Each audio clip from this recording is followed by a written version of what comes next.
तो last lecture में हमने देखा था कि हमारा जो सी प्रोग्राम है वो कैसे एग्जीक्यूट होता है।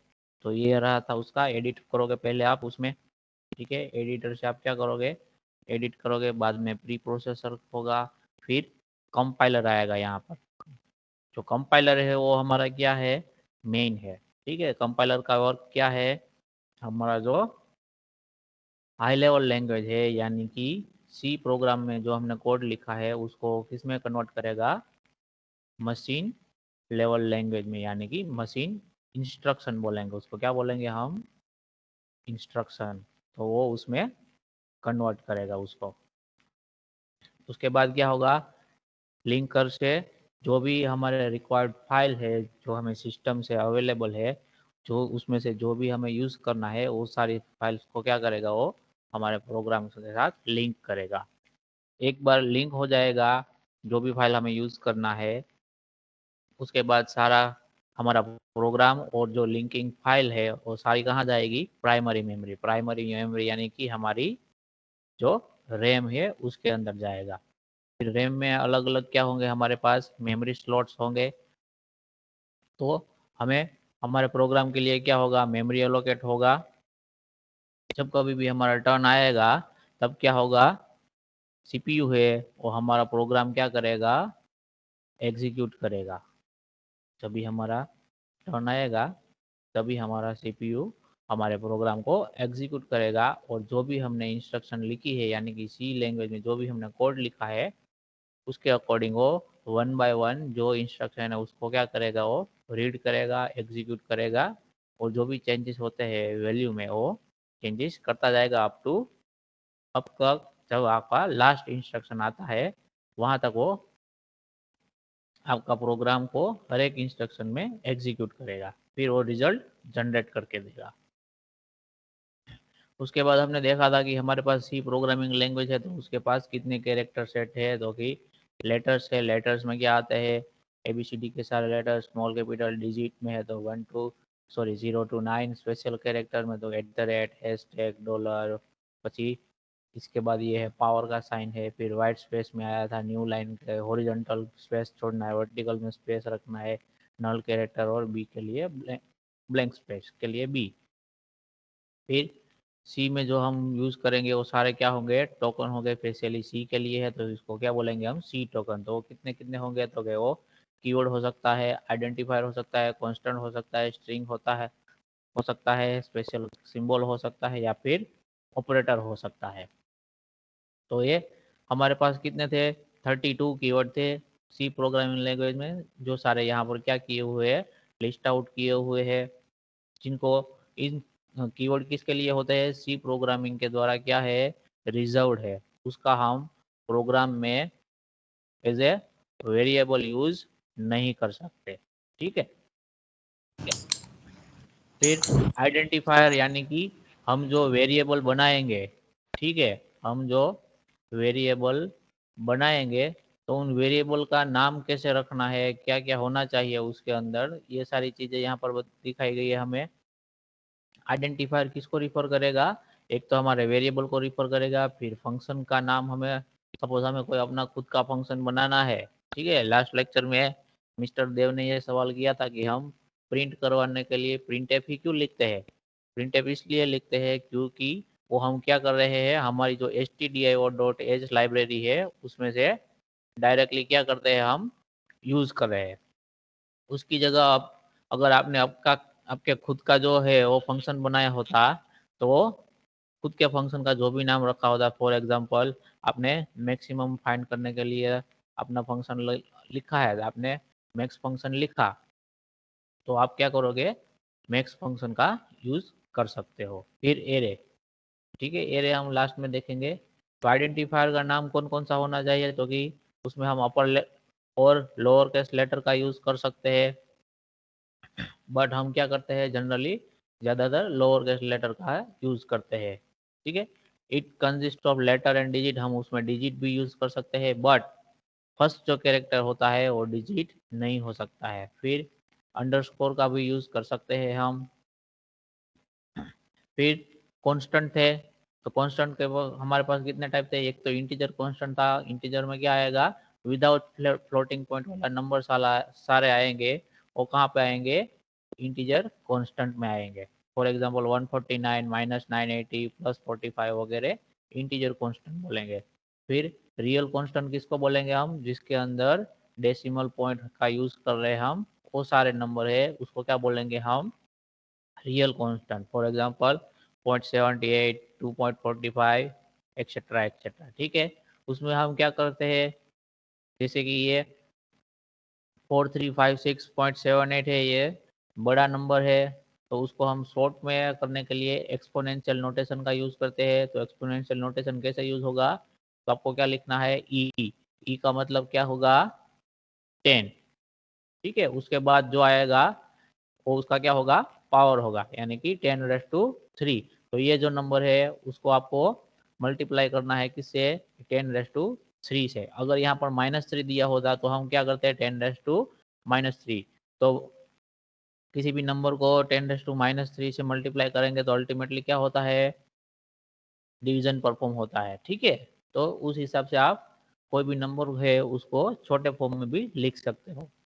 फिर सिंगल कैरेक्टर था, उसमें हम एक ही कैरेक्टर का यूज करेंगे और हर एक कैरेक्टर का क्या लिखेंगे हम, विद इन सिंगल कोट लिखेंगे। फिर स्ट्रिंग कांस्टेंट है तो उसमें एक से ज्यादा होगा कैरेक्टर, यानी कि ग्रुप ऑफ कैरेक्टर होगा, और सारे ग्रुप को हम क्या लिखेंगे, विद इन डबल कोट लिखेंगे। फिर ये बैकस्लैश कैरेक्टर कांस्टेंट जो हमने पहले देखे थे, न्यू लाइन के लिए, हॉरिजॉन्टल के लिए, वर्टिकल के लिए और नल कैरेक्टर के लिए।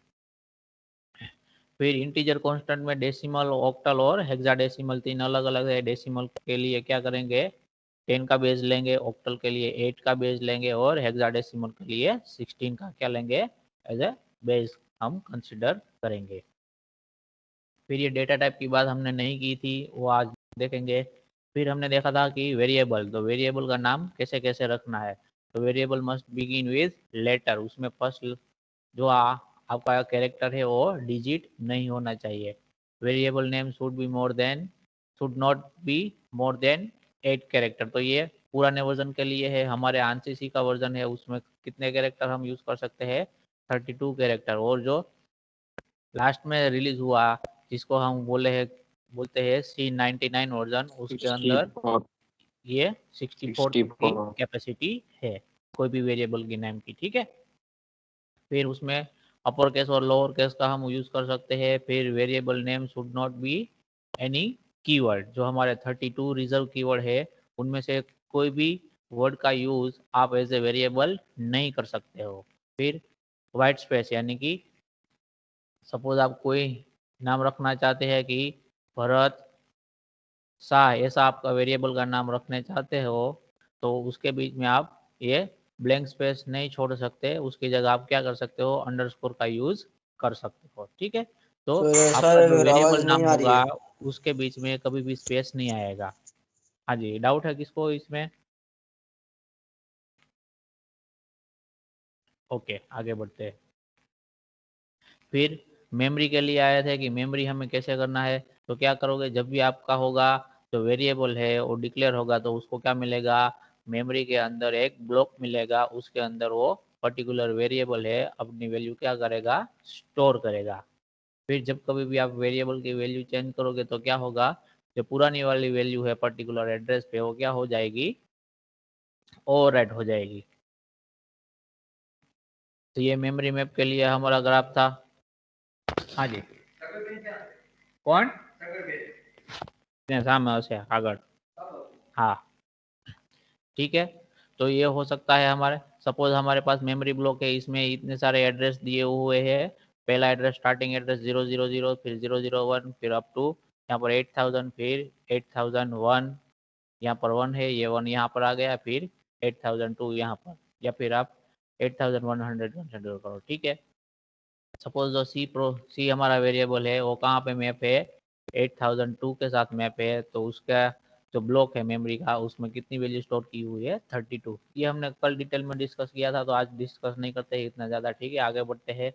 फिर क्या करेंगे, हम इंस्ट्रक्शन को 1 बाय 1 एग्जीक्यूट करेंगे, तो उसके अकॉर्डिंग मेमोरी मैप में जो भी चेंजेस होता है, यानी कि हमारी मेमोरी में जो भी चेंजेस होता है वैल्यू का, वो दिखाया गया है। इनिशियली x इक्वल टू क्या किया हमने, 10 स्टोर किया, तो मेमोरी ब्लॉक में क्या हो गया, 10 स्टोर हो गया। फिर x इक्वल टू 20 करेंगे हम, तो हमारे मेमोरी ब्लॉक में क्या हो जाएगा, 20 स्टोर हो जाएगा। फिर हम क्या करेंगे, x equal to x plus 1 करेंगे, यानी कि x की जो पुरानी वैल्यू है, यानी कि x की जो वैल्यू है वो कौन सी है, 20, उसमें हम एक को ऐड करेंगे तो क्या होगा, 21 होगा। अब हम 21 को कहाँ पे स्टोर कर रहे हैं, फिर से x की वैल्यू जो पुरानी थी उसकी जगह स्टोर कर रहे हैं, तो अभी x की वैल्यू क्या हो जाएगी यहाँ पर मेमोरी ब्लॉक में, 21 हो जाएगी, जो कि यहाँ पर दिखाया गया है। फिर क्या होता है, जो x की जो वैल्यू है उसका मल्टीप्लीकेशन होता है 5 के साथ, तो उसके लिए क्या होगा, 105, 21 इंटू 5, तो आंसर क्या आएगा 105, और वापस जो आंसर आया उसको हमने x की जगह क्या किया, स्टोर किया, यानी कि x वेरिएबल में स्टोर करवाया। तो सेम वैसे ही x और y दो वेरिएबल के लिए हमने ये देखा था। फिर डिक्लेरेशन ऑफ वेरिएबल आता है कि वेरिएबल को डिक्लेयर कैसे करना है। तो हम क्या करेंगे, जो हमारी प्रोग्रामिंग वेबसाइट है हम उसके लिए प्रोग्राम बनाएंगे और हम देखेंगे कि वेरिएबल को डिक्लेयर आपको कैसे करना है।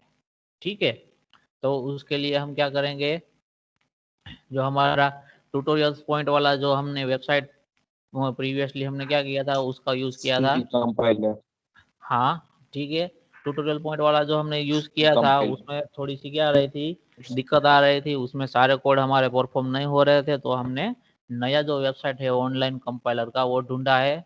ठीक है, जो कि सिमिलर है आपके टर्बो सी के जो आपका विजुअल ग्राफिक्स होता है उसके सिमिलर है। ठीक है, तो ये वेबसाइट का नाम है onlinegdb.com। ठीक है, और स्लैश करके ऑनलाइन सी कंपाइलर, तो ये हो जाएगा आपका। तो आपको कुछ इस तरीके से पेज मिलेगा। एक मिनट, हाँ बोलो, હા શું કીધું ત્યાં ઉભા રહીને બોલો। હા તો એ બેન જ કાઢશે, બીજું કોઈ નહીં કાઢે, જ્યારે આવે ત્યારે। હા હા, એ ખબર નથી, ત્યાં બેસવા આવશે। અને માસ્ક પહેરો તમે બધા, બરાબર।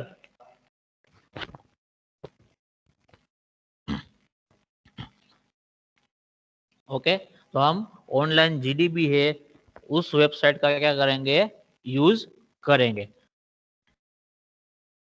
तो पहले हम सिंपल से स्टार्ट करते हैं हमारा प्रोग्राम लिखने के लिए। देखो यहाँ पर क्या किया हुआ है, फॉर एग्जांपल ये कुछ क्या लिखा हुआ है, मैसेज लिखा है। क्या मैसेज लिखा है कि online C compiler code compile run and debug C program online, write your code in this editor and run and press run button to compile and execute it. ठीक है, तो हम हमारा प्रोग्राम यहाँ पर लिखेंगे, बाद में उसको एग्जीक्यूट करने के लिए जो यहाँ पर ग्रीन रन का बटन दिया हुआ है उसका हम यूज करेंगे। ठीक है, तो ये जो पोर्शन है आपका कौन सा पोर्शन हो गया, जो हमारे स्ट्रक्चर था उसके अकॉर्डिंग क्या हो गया,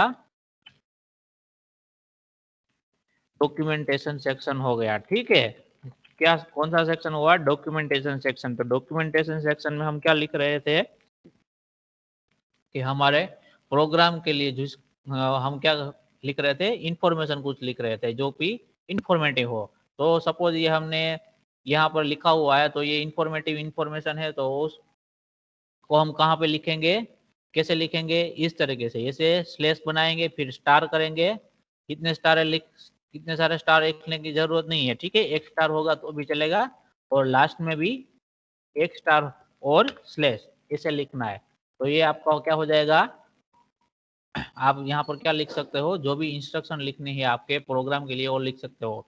यहाँ पर ये स्लैश और स्टार लिखने का मीनिंग क्या है, ताकि जब कभी भी आपका ये प्रोग्राम आप एग्जीक्यूट करो, तो आपका प्रोग्राम एग्जीक्यूट करोगे तब वो क्या होगा, पहले कंपाइलर से क्या होगा, मशीन लेवल लैंग्वेज है उसमें क्या होगा, कन्वर्ट होगा। तो जब कभी भी ये जो इंस्ट्रक्शन होती है उसको मशीन में कन्वर्ट करने की जरूरत नहीं है। ठीक है, क्योंकि ये किसके लिए है, जो भी प्रोग्रामर है उसके लिए इंफॉर्मेटिव इंफॉर्मेशन है।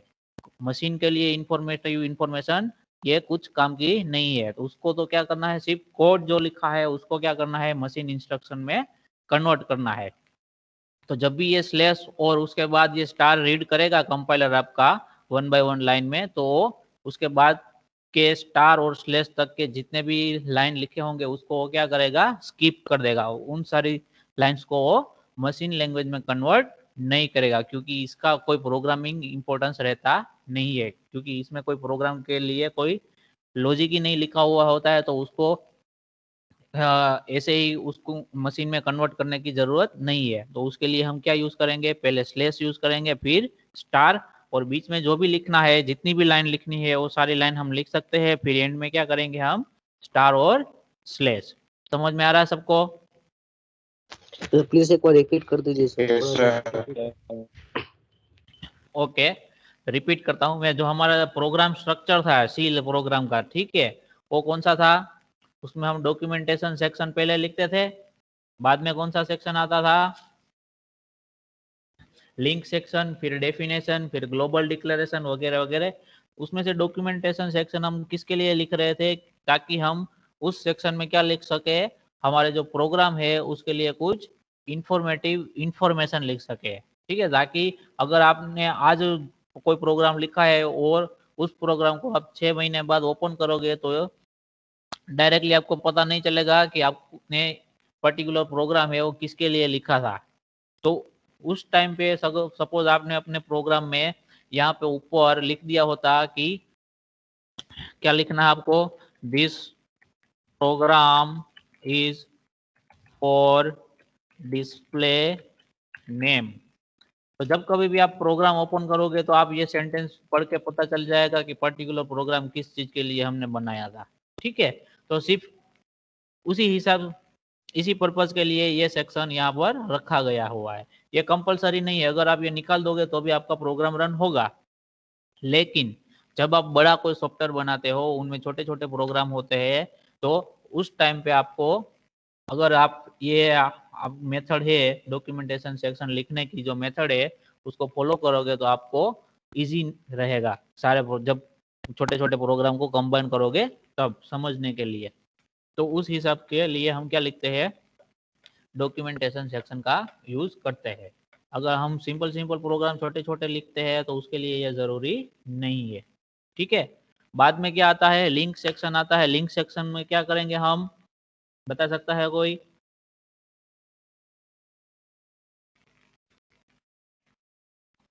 लिंक सेक्शन में हम क्या करेंगे, कोई बता सकता है? आवाज आ रही है मेरी सबको? हेडर फाइल्स, कोई भी चीज को लिंक करना एक दूसरे के साथ। हेडर फाइल लिखना है हमें, ठीक है। क्या लिखना है, हेडर फाइल, जिसमें से हम क्या करेंगे, हम डिस्प्ले, हमारा नाम डिस्प्ले करना है इस प्रोग्राम के लिए, ठीक है। प्रोग्राम हम किसके लिए बना रहे हैं, हमारा नाम डिस्प्ले करवाने के लिए। तो डिस्प्ले करवाने के लिए हम किसका, कौन सा फंक्शन यूज करेंगे?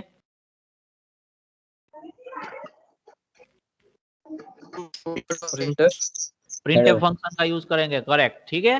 हम प्रिंटफ फंक्शन का यूज करेंगे, लेकिन प्रिंटफ फंक्शन तो हमारे पास अवेलेबल है, कहाँ पर अवेलेबल है, तो कि वो stdio.h करके जो हमारी लाइब्रेरी है उसके अंदर अवेलेबल है। तो हमें क्या करना है, वो पर्टिकुलर लाइब्रेरी को क्या करना है, हमारे प्रोग्राम के साथ लिंक करना है। तो लिंक करने के लिए क्या लिखना है हमें, इंक्लूड, फिर तो हमारा लेस देन है वो, फिर stdio जो कि हमारा क्या है .h करके हमारा जो लाइब्रेरी का नाम है वो लिखना है। बाद में आपको जो ब्रैकेट है यानी कि ग्रेटर देन लिख देना है, ठीक है। तो ये हमने क्या किया, हमारा लिंक सेक्शन के लिए हमने क्या किया, हमारा जो स्टैंडर्ड इनपुट आउटपुट डायरेक्टरी यानी कि हेडर फाइल का यूज करते थे उसको हमने क्या किया, हमारे प्रोग्राम के साथ लिंक कर दिया, ठीक है।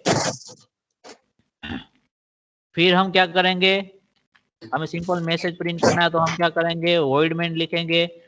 बाकी सारे सेक्शन हम क्या करेंगे, स्किप कर देंगे, क्योंकि उसकी जरूरत हमें नहीं है। हमें सिर्फ किसकी जरूरत है, मेन की जरूरत है, ठीक है। मेन में भी कौन सा दो पोर्शन आते हैं, कौन कौन से पोर्शन आते हैं, एक तो आता है डिक्लेरेशन और दूसरा कौन सा आता है, एग्जीक्यूटेबल। तो डिक्लेरेशन की कब जरूरत पड़ेगी, जब एग्जीक्यूटेबल में कभी आपने कोई वेरिएबल का यूज किया है तो डिक्लेरेशन की जरूरत पड़ेगी। अगर आप एग्जीक्यूटेबल में कोई वेरिएबल का यूज नहीं करते हो, यानी कि सिंपल मैसेज प्रिंट करवाना है आपको, तो उसके लिए कोई वेरिएबल की जरूरत नहीं है। तो यहाँ पे मेन के अंदर डिक्लेरेशन पोर्शन को भी लिखने की जरूरत नहीं है। हम सिंपल क्या करते हैं, यहाँ पर प्रिंट करते हैं, हमें मैसेज करना है प्रिंट, हमें डिस्प्ले नेम करना है यहाँ पर, तो लिखते हैं हम हमारी कॉलेज का नाम लिखते हैं, क्या लिखते हैं, गवर्नमेंट पॉलिटेक्निक भूज, भूज, ठीक है। हम क्या लिखते हैं, गवर्नमेंट पॉलिटेक्निक भूज। ये क्या हो गया, ग्रुप ऑफ कैरेक्टर हमने लिखा यहाँ पर, एक से ज्यादा कैरेक्टर एक साथ में लिख दिए, ठीक है, तो क्या हो गया, स्ट्रिंग हो गया। स्ट्रिंग हो गया तो उसको हमें कहाँ पे लिखना है, विद इन डबल कोट लिखना है, तो हमने क्या लिखा यहाँ पर, डबल कोट में उसको लिख दिया। प्रिंटफ में जब कभी भी आप मैसेज प्रिंट करवाओ तभी आपको डबल कोट का यूज करना है, ठीक है। अब प्रोग्राम को रन करेंगे, यस और no? Yes yes, semicolon compulsory है, ठीक है। सेमीकोलन हमें क्या करना होगा, लिखना होगा। सेमीकोलन हम क्यों लिखेंगे, सेमीकोलन हम किस लिए लिखते हैं, अगर हमने ये सपोज देखो हमने ये प्रोग्राम लिख दिया है, ठीक है, अब हम एग्जीक्यूट करेंगे तो कौन सी प्रोसेस होगी, पहले तो कंपाइलर के पास जाएगा, ठीक है। कंपाइलर क्या करेगा, तो लाइन 1 से रीड करना स्टार्ट करेगा। लाइन 1 में क्या वो रीड करेगा, स्लैश और स्टार रीड करेगा, तो उसको पता चलेगा कि स्लैश और स्टार मुझे रीड करने को मिला है, तो अब मुझे नेक्स्ट स्टार और स्लैश तक का जो भी जितनी भी लाइन है वो सारी क्या करनी है, स्किप करनी है, यानी कि उसको मशीन इंस्ट्रक्शन में कन्वर्ट नहीं करना है। तो लाइन 1 से रीड करते करते जाएगा कहाँ तक, लाइन 9 तक, ठीक है। तो वहां तक के जो भी उसने रीड किया होगा उसको क्या करेगा, वो अवॉइड कर देगा। फिर 10th जो है लाइन है वो क्या है, ब्लैंक है। 11th लाइन है वो क्या है, ब्लैंक है। फिर 12th में वो देखेगा कि हैज का साइन आया, उसके बाद क्या आया, इंक्लूड वर्ड आया। तो इतना वर्ड उस जब कंपाइलर रीड करेगा तो उसको पता चल जाएगा कि इंक्लूड और हैज दोनों साथ में है, तो मुझे क्या करना है, उसके बाद जो भी लाइब्रेरी का नाम आता है उसको मुझे क्या करना है, उस पर्टिकुलर लाइब्रेरी में जितने भी फंक्शन है उसको क्या करना है, मुझे लिंक करना है, ठीक है। यानी कि उसमें से जो भी फंक्शन है उसको मुझे यूज करना है। उसके बाद कंपाइलर क्या करेगा, 13वीं लाइन पे आएगा, वो क्या होगा, ब्लैंक होगा, तो उसको क्या करेगा, वो अवॉइड करेगा। फिर 14th लाइन होगा, उसमें क्या आएगा, वॉइड मेन। यहाँ पे हम अपना फंक्शन का नाम चेंज नहीं कर सकते, क्यों, क्योंकि आपका जो सी प्रोग्राम है वो जब भी रीड करेगा कि मेन फंक्शन है, तो वहां से क्या करेगा, वो उसके बाद मेन के अंदर जो भी कोड लिखा होगा उसको पहले वो एग्जीक्यूट करेगा, ठीक है। तो मेन फंक्शन तो हमारे सी प्रोग्राम में लिखना कंपलसरी है। अगर मेन फंक्शन हमारे पास नहीं है तो हम प्रोग्राम को एग्जीक्यूट नहीं कर सकते, क्योंकि हमें अगर आपने मेन नहीं लिखा है तो आपको कंपाइलर को पता ही नहीं चलेगा कि उसको प्रोग्राम एग्जीक्यूट करना स्टार्ट कहाँ से करना है। समझ में आ रहा है सबको?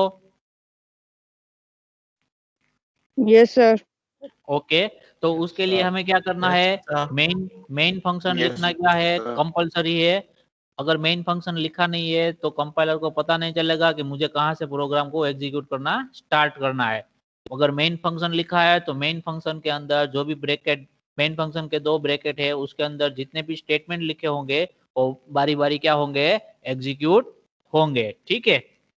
फिर पहला स्टेटमेंट क्या आएगा, प्रिंटफ, तो उसको पता चलेगा तो ये प्रिंटफ तो क्या है, फंक्शन है, तो प्रिंटफ के ब्रैकेट में जो भी लिखा होगा वो क्या होगा, प्रिंट हो जाएगा। लेकिन ये जब ये सेमीकोलन आएगा तब उसको पता चलेगा कि नहीं, अभी मेरा जो प्रिंटफ के लिए जो भी मुझे वैल्यू प्रिंट करवानी थी वो मैं पूरा क्या कर चुका हूँ, रीड कर चुका हूँ। यहाँ पर सेमीकोलन आ गया है, मतलब पर्टिकुलर ये लाइन जो 16वां लाइन है हमारा वो क्या हो गया है, कंप्लीट हो गया है। तो उसके बाद वो दूसरी लाइन को क्या करेगा, रीड करेगा। तो सेमीकोलन हमें कंपलसरी लिखना है, कहाँ पर, लेकिन मेन के अंदर। समझ में आ रहा है सबको?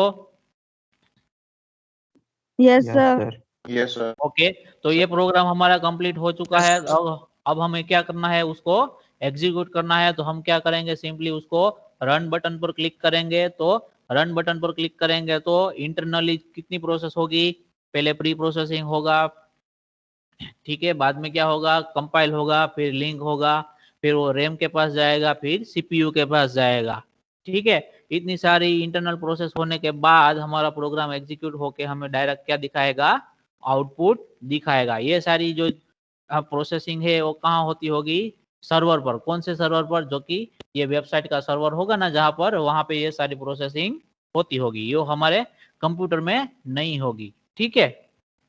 तो अभी हम रन का बटन प्रेस करते हैं तो यहाँ पर जो कंपाइलिंग प्रोग्राम आया, फिर ये मैसेज आया हमारा कौन सा, कि हमने जो प्रिंट करवाया था गवर्नमेंट पॉलिटेक्निक भुज, तो ये हमारा क्या हो गया, आउटपुट हो गया। दिख रहा है सबको? Yes, sir. ठीक है, यस सर। ओके। तो अभी हम क्या करवाते हैं, दूसरा मैसेज प्रिंट करवाता है सेम। दूसरा मैसेज कौन सा प्रिंट करवाते हैं यहाँ पर, सपोज हम कॉलेज का क्या लिख रहे हैं, एड्रेस लिख रहे हैं, ठीक है। क्या लिख रहे हैं, एड्रेस लिख रहे हैं। तो एड्रेस क्या है हमारे कॉलेज का, अपोजिट हिल गार्डन एयरपोर्ट रिंग रोड, ठीक है। हमने दो मैसेज प्रिंट करवाए, पहले तो कॉलेज का नाम लिखा, फिर क्या किया, कॉलेज का हमने एड्रेस प्रिंट करवाया। दोनों के लिए हमने कौन सा फंक्शन यूज किया, प्रिंटफ फंक्शन का यूज किया। अब हम फिर से क्या करते हैं, हमारा प्रोग्राम को एग्जीक्यूट करते हैं और देखते हैं हमारा आउटपुट कैसे आता है। तो हमारा आउटपुट यहाँ पर मिला, क्या मिला, गवर्नमेंट पॉलिटेक्निक, टेक्निक में सी रह गया, ठीक है, गवर्नमेंट पॉलिटेक्निक भुज। उसके बाद क्या है, दूसरा लाइन है एड्रेस वाला। तो पहला जो मैसेज था वो प्रिंट होने के तुरंत बाद क्या हो गया, दूसरा लाइन क्या हो गया, प्रिंट होना स्टार्ट हो गया। अगर हमें जो दूसरा लाइन है उसको नए लाइन में प्रिंट करवाना है तो कौन सा कैरेक्टर का यूज करेंगे हम, कोई बता सकता है?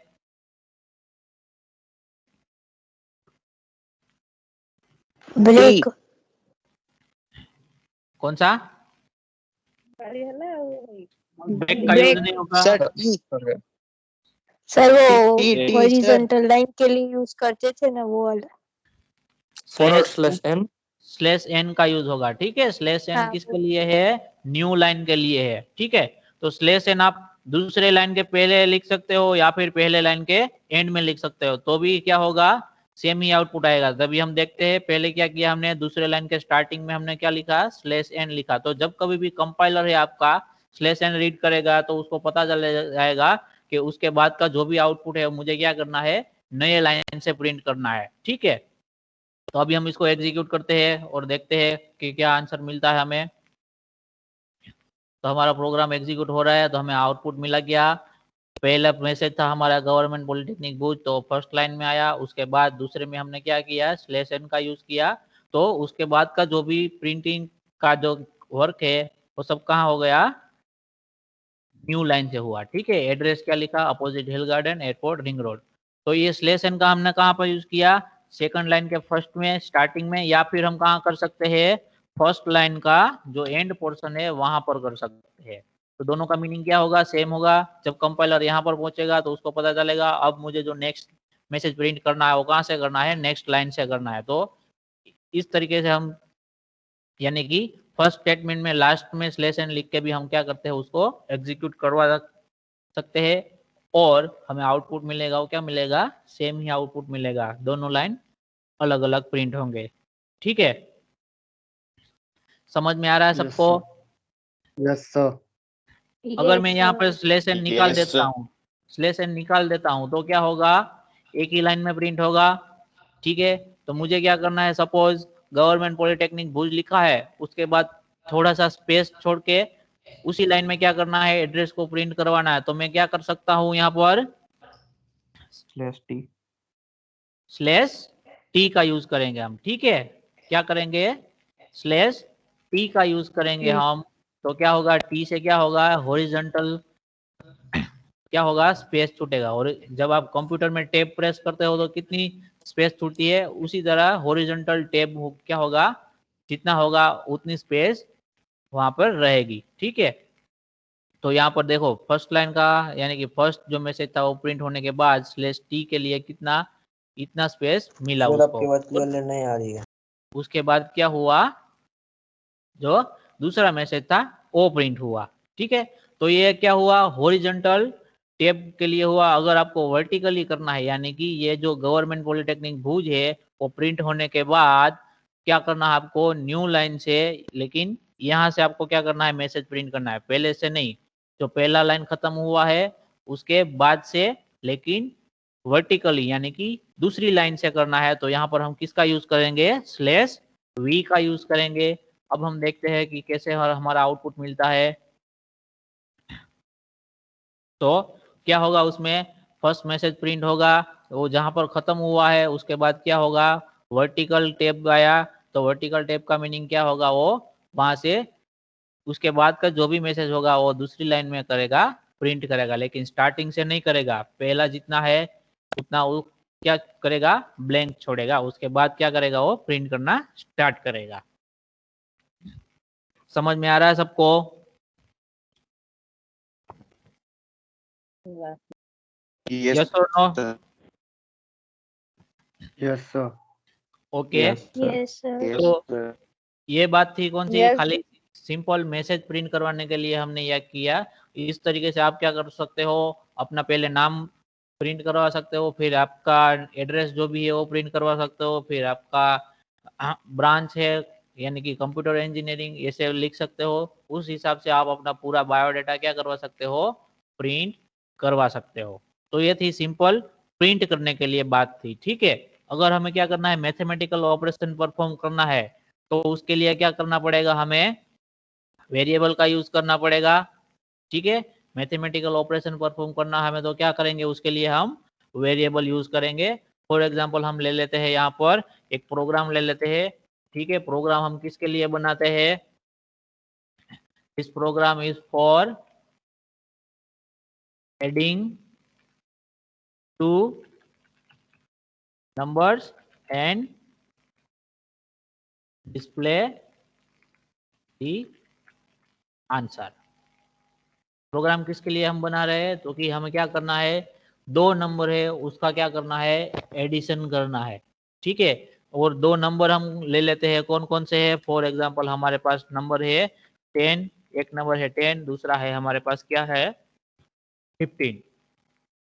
इन दोनों का क्या करना, हमें एडिशन करना है, ठीक है। तो उसके लिए हमें क्या करना होगा, तो हमें क्या करना होगा, ये पर्टिकुलर नंबर है कौन से टाइप के है, जो हमने देखे थे 10 है, वो कौन सा है, इंटीजर है या फिर रियल नंबर है, Yes. Integer. इंटीजर है, इंटीजर सर, ठीक है। और इंटीजर। 15 भी क्या है हमारा, इंटीजर है, ठीक है। यानी कि दोनों नंबर हमारे पास है, और दोनों है क्या है, इंटीजर है, ठीक है। तो इंटीजर को सी प्रोग्राम में इंटीजर नंबर है उसको स्टोर करने के लिए एक डेटा टाइप है, ठीक है। क्या बोलेंगे उसको हम, डेटा टाइप। अलग अलग INT. टाइप, अलग अलग टाइप के वेरिएबल को की वैल्यू को स्टोर करने के लिए हमारे पास क्या है, अलग अलग डेटा टाइप्स है, ठीक है।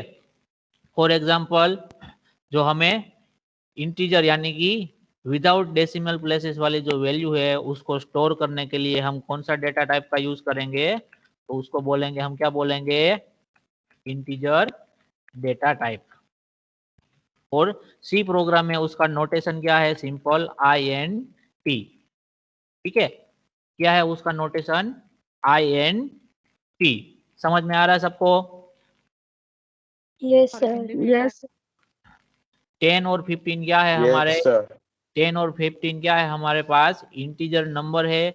उसके उसको स्टोर करने के लिए सी लैंग्वेज के अंदर इंटीजर डेटा टाइप है, लेकिन उसका यूज करने के लिए हम इंटीजर का शॉर्ट फॉर्म यूज करेंगे, कौन सा, INT। समझ में आ रहा है सबको? Yes Yes. सर। तो अभी हम उसको यूज करते हैं, तो यूज करने के लिए भी मेथड है, ऐसे ही हमें यूज नहीं कर देना है, ठीक है। यूज करने के लिए क्या है, मेथड है। अभी वो हम देखेंगे कि हमारे जो मेन फंक्शन है उसमें दो पोर्शन थे, कौन से, एक तो डिक्लेरेशन और दूसरा एग्जीक्यूटेबल। डिक्लेरेशन में क्या करते थे हम, हमें क्या करना है, वेरिएबल का डिक्लेरेशन करना है जो कि हम एग्जीक्यूटेबल पोर्शन के अंदर यूज करेंगे। तो यहाँ पर हमें दो वेरिएबल की जरूरत है या तीन, कितने वेरिएबल चाहिए हमें, कोई बता सकता है? दो वेरिएबल. दो. दो वेरिएबल, दो चाहिए। ओके। एक ले ले, दोनों कौन से डेटा टाइप के होंगे, इंटीजर, क्योंकि दोनों के अंदर हमें कौन सी वैल्यू स्टोर करवानी है, जो इंटीजर नंबर है उसको स्टोर करवानी है। तो दोनों को हम क्या बोलेंगे, इंटीजर डेटा टाइप के साथ क्या करेंगे, अगर मैं इतना लिखता हूं इंटीजर ए और उसके बाद सेमीकोलन कर देता हूं, तो इसको क्या बोलेंगे हम, ए क्या है हमारा, वेरिएबल है, ठीक है। ये क्या है हमारा, वेरिएबल है। इसको क्या बोलेंगे हम? वेरिएबल डिक्लेरेशन बोलेंगे। समझ में आ रहा है सबको? क्या बोलेंगे? Yes sir. Variable declaration. हमने वेरिएबल ये डिक्लेरेशन। वेरिएबल को क्या किया? डिक्लेयर किया, यानी हमने कंपाइलर को बताया कि मुझे कोई एक ए वेरिएबल है उसकी जरूरत है। जब भी कंपाइलर ये लाइन को रीड करेगा तो क्या करेगा? वो हमारी जो मेमोरी होगी, रैम होगी, उसके अंदर पर्टिकुलर क्या करेगा? ए नाम के वेरिएबल के लिए मेमोरी ब्लॉक को क्या करेगा? ऑक्यूपाई करेगा, रिजर्व करेगा कि नहीं। ये प्रोग्राम एग्जीक्यूट हो रहा है तो उसके अंदर ए नाम का वेरिएबल है, तो उसके लिए क्या करना है? आगे जब कभी भी जितनी भी लाइन हम एग्जीक्यूट करेंगे तो उसमें ए वेरिएबल की कोई भी वैल्यू स्टोर करने की जरूरत पड़ सकती है, तो मैं क्या करूंगा? ए वेरिएबल के लिए हमारी मेमोरी है उसके अंदर क्या करूंगा? ब्लॉक को क्या करूंगा? रिजर्व करूंगा।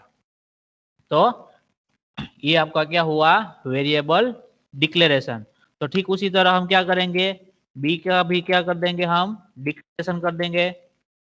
ठीक है, जब कभी भी आपको कुछ हमारा जो मेन फंक्शन है या फिर प्रोग्राम में जब कभी भी आपको कुछ हिंट लिखना होता है तो आप क्या कर सकते हो? डबल स्लैश करके उसके बाद जो भी लिखोगे वो क्या हो जाएगा? हमारा कंपाइलर उसे कंसीडर नहीं करेगा। जैसे ये हमारा डॉक्यूमेंट सेक्शन का पोर्शन है, ठीक उसी तरह, ताकि जब कभी भी दोबारा आप ये प्रोग्राम ओपन करो तो आपको डायरेक्टली पता चलेगा कि पर्टिकुलर जो स्टेटमेंट हो किसके लिए लिखा गया है। ठीक है, तो ठीक उसी तरह हम यहाँ पर भी लिख देते हैं क्या? वेरिएबल डिक्लेरेशन की हमने ये वेरिएबल डिक्लेयर किया। अब वेरिएबल डिक्लेयर हो गया, लेकिन हमें वेरिएबल में कोई वैल्यू स्टोर नहीं की हुई है। ठीक है, वेरिएबल में क्या वैल्यू स्टोर नहीं की हुई है, हमने मेमोरी में सिर्फ क्या किया?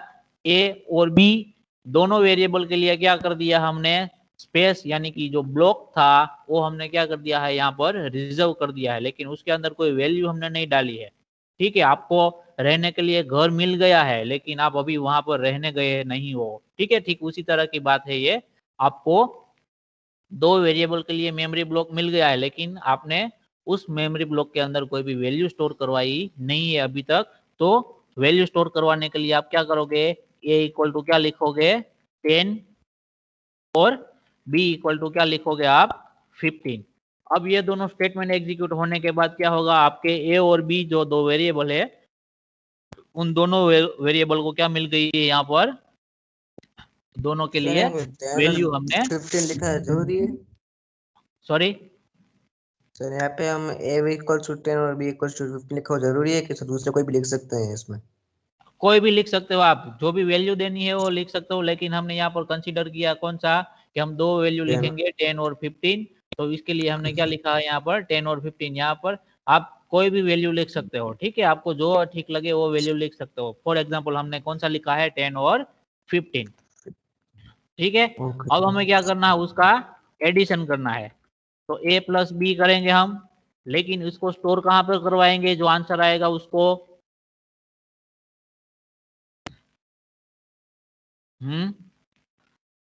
स्टोर कहाँ पर करवाएंगे? ए अगर एंड हमारे बी, हाँ जी, तो उसके लिए अलग सा सी चाहिए। हाँ, तो हम क्या करेंगे? अभी अलग से क्या करेंगे? सी वेरिएबल का क्या करेंगे? डिक्लेरेशन करेंगे। जैसे कि ए और बी का किया वैसे क्या करेंगे? सी का डिक्लेरेशन करेंगे। हाँ, यहाँ पर क्या किया हमने? ए इक्वल टू 10 लिखा, यानी कि ए को हमने वैल्यू क्या कर दी? इनिशियलाइज कर दी। तो इसको क्या बोलेंगे? वेरिएबल की वैल्यू इनिशियलाइजेशन। ठीक है, तो हम जब कभी भी हम कोई भी वेरिएबल है उसको वैल्यू देते हैं तो उसको क्या बोलेंगे? ऑपरेशन को, उस पर्टिकुलर वेरिएबल को हमने क्या किया? वैल्यू इनिशियलाइज की पर्टिकुलर वेरिएबल के लिए। ठीक है, ए और बी दोनों के लिए हमने वैल्यू दे दी, लेकिन सी के लिए हमने वैल्यू नहीं दी, क्योंकि हमें क्या करना है? सी के अंदर फाइनल आंसर स्टोर करना है, जो कि कहाँ होगा? ए और बी का जो एडिशन होगा वो होगा। तो हम क्या करेंगे? C is equal to a plus b करेंगे। तो सी के अंदर क्या हो जाएगा? ए के अंदर जो वैल्यू है और बी के अंदर जो वैल्यू है दोनों का एडिशन होगा, उसका जो आंसर आएगा वो कहाँ पे स्टोर होगा? हमारा सी वेरिएबल के अंदर। तो सी वेरिएबल के अंदर अब हमारा फाइनल आंसर क्या है, स्टोर हुआ है। अब हमें उसे क्या करना है, डिस्प्ले करवाना है। तो डिस्प्ले करवाने के लिए क्या यूज करेंगे, हम कौन सा फंक्शन यूज करेंगे, प्रिंटफ का यूज करेंगे। ओके, लेकिन यहाँ पर मैं सी ऐसे ही नहीं लिख सकता हूँ, ठीक है। देखते हैं सी ऐसे लिखते हैं तो क्या होता है। अब हमें प्रोग्राम एग्जीक्यूट करता हूँ, देखते हैं हमारा प्रोग्राम रन होता है कि नहीं होता है। प्रोग्राम में क्या आ गया, यहाँ पर एरर आ गया, ठीक है। क्या हुआ, warning passing argument 1 of printf make pointer to integer without a cast। क्या लिखा हुआ है, एक्सपेक्टेड क्या है, जो एक्सपेक्टेड है यानी कि उसको चाहिए, कौन सा चाहिए, कांस्टेंट कैरेक्टर। यानी कि printf में आप क्या करवा सकते हो, कैरेक्टर क्या करवा सकते हो, प्रिंट करवा सकते हो, या फिर ग्रुप ऑफ कैरेक्टर प्रिंट करवा सकते हो, या फिर आपको इंटीजर प्रिंट करवाना है तो उसको प्रॉपर फॉर्मेट में लिखना होगा, ठीक है। तो इंटीजर क्या है, हमारा रियल नंबर है, ठीक है। इंटीजर इंटीजर जो डेटा टाइप है उसके अंदर हम कौन सी वैल्यू स्टोर करवा रहे हैं, तो कि हमारी कौन सी है, वो रियल नंबर है, रियल नंबर। उसको हम क्या बोलेंगे, डिजिट भी बोलते हैं, ठीक है। क्या बोलते हैं, डिजिट। तो हमें जो मैसेज प्रिंट करवाना है वो कौन से टाइप का है, डिजिट के टाइप का है। तो उसके लिए हम क्या लिखेंगे, यहाँ पर within double quote percentage D लिखेंगे।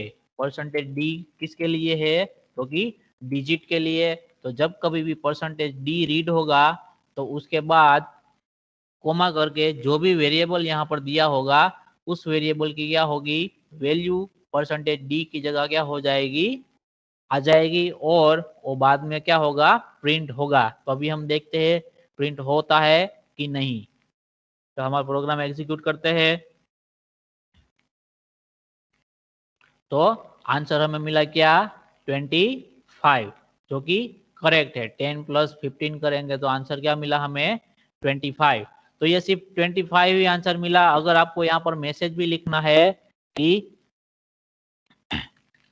सपोज ऐसे लिखना है आपको कि एडिशन ऑफ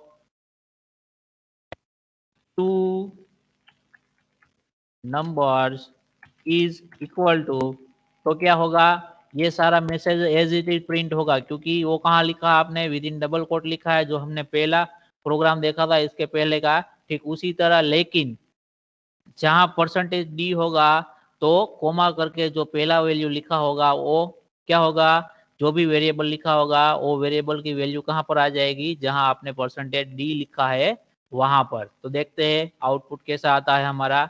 एग्जीक्यूट करते हैं, रन बटन पर क्लिक करते हैं, तो आउटपुट में क्या आ गया, तो पहले जो मैसेज लिखा हुआ था वो एज इट इज आ गया। Addition of 2 number is equal to तक क्या आया, एज इट इज आया, बाद में स्पेस भी क्या आया, एज इट इज आया।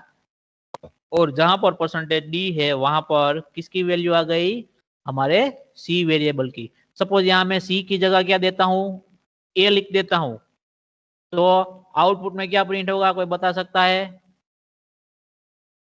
सर 10 10 यस, जो 10 की वैल्यू है वो 10 आ होगी। जाओ सर। ठीक है, तो हम एग्जीक्यूट करके देख सकते हैं एक बार। तो आउटपुट में क्या हो गया, एडिशन ऑफ 2 नंबर इज क्या आ गया, 10। सपोज मैं यहाँ पर बी की वैल्यू बी को लिख देता हूँ तो क्या हो जाएगा, एग्जीक्यूट करते हैं, एडिशन ऑफ 2 नंबर इज क्या आ जाएगा, 15। तो आपने एडिशन कर दिया वो ठीक है, वो सही किया, लेकिन मैसेज प्रिंट करवाना वो भी आपको पता होना चाहिए कि मुझे मेरा आंसर कौन से वेरिएबल में है, तो उसी वेरिएबल को आपको क्या करना है, प्रिंट करवाना है। अगर आपने गलती से दूसरा वेरिएबल प्रिंट करवा दिया तो भी आपका प्रोग्राम एकदम सही सही होने के बाद भी आंसर क्या दिखाएगा, गलत दिखाएगा। समझ में आ रहा है सबको। Hello sir. हाँ जी, સર આ સી વાળું જરાક સમજાવજો ને, એ જરાક સમજાણું નથી. કઈ લાઈન નંબર બોલો તમે ક્યાંથી, ઇન્ટીજર INTC. ओके। तो हमारा प्रोग्राम क्या है, किसके लिए हम बना रहे हैं, पहले वहां से शुरू करते हैं, ठीक है। शुरुआत से प्रोग्राम किसके लिए बना रहे हैं हम, हमारे पास 2 नंबर है, ठीक है, उसका हमें क्या करना है, एडिशन करना है, और जो भी आंसर आता है उसको हमें क्या करना है, डिस्प्ले करवाना है।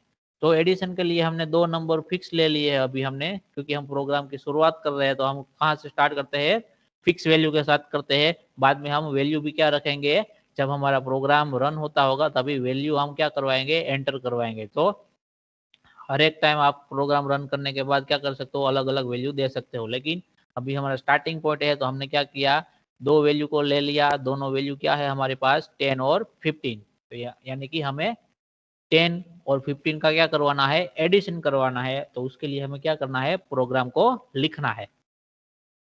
तो पहले तो हमने कौन सा ये लाइब्रेरी यूज किया, stdio.h, स्टैंडर्ड इनपुट आउटपुट की जो हेडर फाइल है उसको हमने क्या किया, इंक्लूड करवा दिया हमारे प्रोग्राम के अंदर।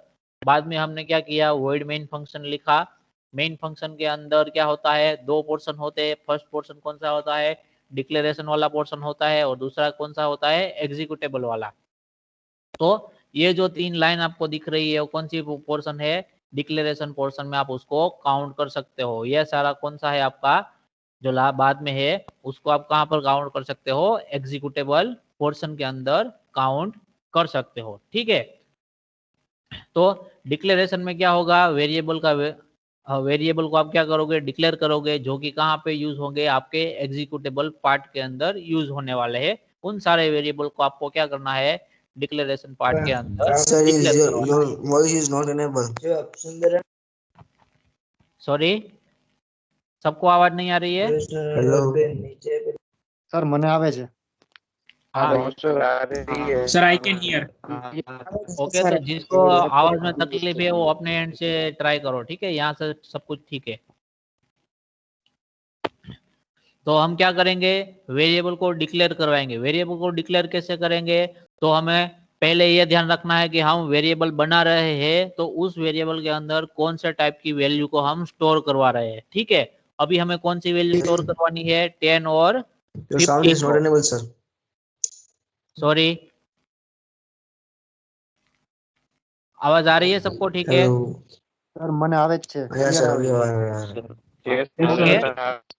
तो अभी जिसको ऑडियो ठीक से नहीं आ रही है वो अपने एंड से रिफ्रेश करो, ठीक है, या फिर रिजॉइन करो, क्योंकि बाकी सबको आवाज ठीक से आ रही है। तो जब भी आपको वेरिएबल डिक्लेयर करना है तो आपको पहले ये देखना है कि, पहले तो क्या देखना है आपको, वेरिएबल का नाम देखना है। ठीक है। वेरिएबल के नाम के लिए कौन कौन से रूल है, एक तो वो क्या होना चाहिए, 32 कैरेक्टर से बड़ा नहीं होना चाहिए। फिर दूसरा क्या है, पहला जो लेटर यानी कि कैरेक्टर लिखोगे आप, वो क्या होना चाहिए, ABCD के स्मॉल लेटर या फिर कैपिटल लेटर होना चाहिए, और अंडरस्कोर होना चाहिए, लेकिन डिजिट कभी भी नहीं होना चाहिए। तो ये क्या है, वेरिएबल के नाम बनाने के अलग अलग रूल। आगे भी हम देखेंगे अलग अलग वेरिएबल बना के। यहाँ पर हमने सिंपल कौन से वेरिएबल बनाए हैं नेम के लिए, A, B और C नाम के 3 अलग अलग वेरिएबल हमने बनाए हैं। अब ये जो वेरिएबल के नाम हमने सोच लिए, अब हमें ये देना है, ये करना है, डिसाइड करना है कि हर एक वेरिएबल का जो डेटा टाइप है, जो यहाँ हमने कौन सा लिया हुआ है, इंटीजर टाइप का लिया हुआ है, तो वो डेटा टाइप को हमें डिसाइड करना है। डिसाइड कैसे करेंगे, वो डिसाइड किसके ऊपर से करेंगे कि हमें कौन सी वैल्यू पर्टिकुलर वेरिएबल के अंदर स्टोर करवानी है। उसके बेसिस पे हम क्या करेंगे, डिसाइड करेंगे कि हमारा जो वेरिएबल है उसका डेटा टाइप क्या होगा। ठीक है। तो अभी हमें कौन सी वैल्यू स्टोर करवानी है, 10 और 15। तो 10 और 15 दोनों क्या है, हमारे इंटीजर टाइप की वैल्यू है। तो उसके लिए हम कौन सा डेटा टाइप यूज करेंगे, इंटीजर का जो डेटा टाइप है उसका यूज करेंगे। और जो भी हम वेरिएबल डिक्लेयर करेंगे उसका डेटा टाइप क्या होगा, इंटीजर, जिसको सी लैंग्वेज के अंदर शॉर्ट फॉर्म में क्या लिखते हैं, INT। ठीक है। तो इंटीजर A, इंटीजर B और इंटीजर C, क्योंकि जो एडिशन का आंसर आएगा वो भी क्या आएगा, रियल नंबर नहीं आएगा, यानी कि कौन सा आएगा, इंटीजर नंबर। समझ में आ रहा है सबको? 10 + 15 करोगे तो आंसर क्या मिलेगा आपको, 25, जो कि कौन सा है, फिर से एक रियल नंबर है। तो रियल नंबर नहीं है, कौन सा नंबर है, इंटीजर नंबर है। तो उसके लिए भी क्या करेंगे, हम इंटीजर डेटा टाइप वाला वेरिएबल को यूज करेंगे। तो तो उस हिसाब से हमने इंटीजर a को डिक्लेयर किया, इंटीजर b को डिक्लेयर किया और इंटीजर c को डिक्लेयर किया। a और b के अंदर हम जो हमारी दो वैल्यू है 10 और 15 उनको स्टोर करवाएंगे, लेकिन सी के अंदर स्टोर नहीं करवाएंगे, क्योंकि हमें क्या करना है, सी के अंदर जो एडिशन का आंसर आएगा उसको क्या करना, हमें स्टोर करवाना है। समझ में आ रहा है यहाँ तक सबको? Yes sir. Yes sir. Okay okay, तो ये था आपका क्या था, वेरिएबल डिक्लेरेशन का पोर्शन था। अब हम क्या करेंगे, ए और बी की वैल्यू को क्या करेंगे, इनिशियलाइज करेंगे, असाइन करेंगे। ठीक है, ए के अंदर हम कौन सी वैल्यू असाइन कर रहे हैं, तो कि 10, बी के अंदर कौन सी वैल्यू असाइन कर रहे हैं, तो क्या 15। तो ये जो इक्वल टू यहाँ पर लिखा हुआ है उसको हम क्या बोलेंगे, असाइनमेंट ऑपरेटर, जो कि हम आगे भी डिस्कस करेंगे। ठीक है, लेकिन यहाँ पर आया है तो मैं आपको बता दूं इसको कौन सा ऑपरेटर बोलेंगे हम, असाइनमेंट ऑपरेटर। क्यों इसको असाइनमेंट ऑपरेटर बोलते हैं, क्योंकि जो हमारा जो असाइनमेंट ऑपरेटर है उसके राइट साइड की जो भी वैल्यू है वो किसको असाइन हो रही है, लेफ्ट साइड के अंदर जो भी वेरिएबल है उसको वो क्या हो रही है, असाइन हो रही है, उसके अंदर वो जा रही है। तो उस हिसाब से हम इक्वल टू को क्या बोलेंगे, असाइनमेंट ऑपरेटर बोलेंगे। समझ में आ रहा है यहाँ तक सबको? Yes sir.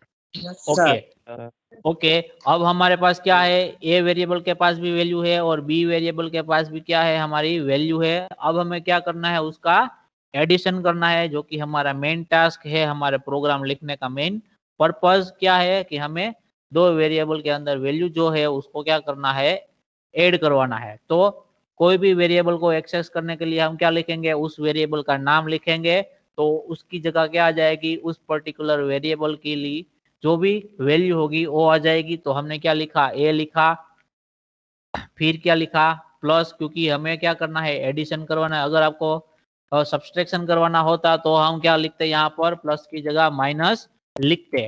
ठीक है, समझ में आ रहा है सबको? अगर हमने माइनस लिखा, सपोज हम क्या करें, अभी सब्सट्रैक्शन का ऑपरेशन कर रहे हैं, तो क्या होगा, आंसर हम देखते हैं। उसके बाद क्या किया हमने, दूसरा ऑपरेटर लिया, यानी कि दूसरा क्या लिया हमने, वेरिएबल लिया। दूसरा वेरिएबल कौन सा यूज किया हमने, बी किया।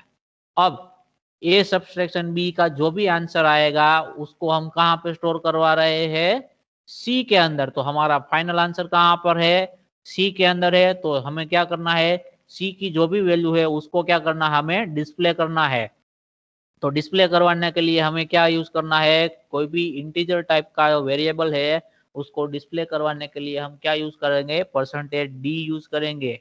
ठीक है, क्योंकि ये कौन सा नंबर है, इंटीजर नंबर है, डिजिट है, तो उसके लिए हम क्या यूज करेंगे, परसेंटेज डी का यूज करेंगे। और आगे हम क्या करते हैं, ये सिंपल मैसेज प्रिंट करवा रहे हैं, ताकि आउटपुट है वो जब कभी भी कोई भी प्रोग्राम एग्जीक्यूट करे उसको पता चले, तो उसको रीड करके पूरा आउटपुट की लाइन रीड करके उसको पता चले कि ये पर्टिकुलर प्रोग्राम किसके लिए था। तो ठीक है, तो अब हम क्या करते हैं, इसको एग्जीक्यूट करते हैं और देखते हैं आंसर क्या आता है। तो आंसर क्या आया, addition of two number is -5, क्योंकि हमने यहाँ पर क्या ऑपरेशन कर दिया है, सब्सट्रैक्शन का ऑपरेशन कर दिया है। तो यहाँ पर हम लिख सकते हैं कि subtraction of two number is, और फिर से हम रन करते हैं। तो अब हमारा जो मैसेज होगा वो क्या होगा, प्रॉपर फॉर्मेट में होगा, हमारे प्रोग्राम के अकॉर्डिंग होगा। तो अब हमें आउटपुट क्या मिलेगा, subtraction of two number is -5। अगर 10 - 15 करोगे तो आपको क्या मिलेगा, आंसर -5 मिलेगा, जो कि हमें मिल रहा है। समझ में आ रहा है सबको? Yes sir. Yes sir. Okay, तो अभी का जो ये प्रोग्राम है हम यहाँ तक रखते हैं। ठीक है, आगे जो हमारा 4 बजे का लैब का सेशन है उसमें यहाँ से हम फिर से क्या करेंगे, कंटिन्यू करेंगे। ठीक है, तो अभी आपको जहाँ पर भी लेक्चर है, जो भी लेक्चर है वहां पर क्या कर सकते हो, आप यहाँ से निकल कर वहां पर ज्वाइन हो सकते हो। हम दोबारा कब मिलेंगे, 4:10 को मिलेंगे, मैं उसके लिए मीटिंग शेड्यूल कर दूंगा। Okay sir. Okay sir. Okay sir.